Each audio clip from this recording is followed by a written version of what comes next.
In Romans chapter 11, Rav Shaul, the Apostle Paul, continues with his really teaching and exhortation to the Gentile believers in Rome in the first century who may have had this understanding or this belief that God had rejected Israel because they had rejected the Messiah. While we know that many received him amongst the Jewish people, the leadership had rejected him. But yet, Paul writes, and he says this in verse 17 of chapter 11. But if some of the branches were broken off, you, being a wild olive, were grafted in among them and became a partaker of the root of the olive tree with its richness. Do not boast against the branches. But if you do boast, it is not you who support the root, but the root supports you. So what is he saying here? He's comparing, or he's using the metaphor, the picture, which was common in Scripture, that Israel is portrayed as an olive tree.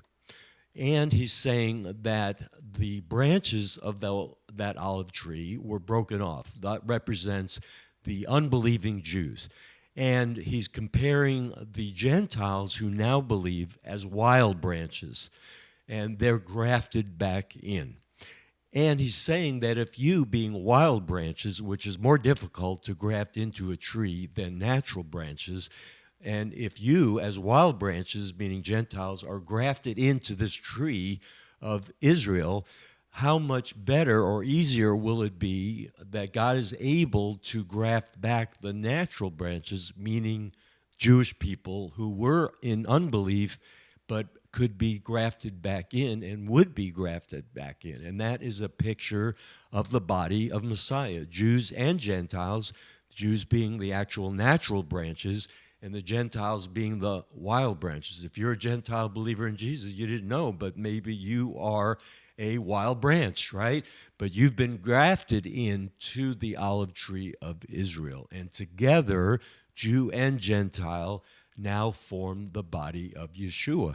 I was grafted back in as a natural branch when I became a follower of Yeshua. And all Jewish people who are not believers are still considered the natural branches who will one day be grafted back in to this olive tree. It's a beautiful picture of Jew and Gentile as one in the Messiah.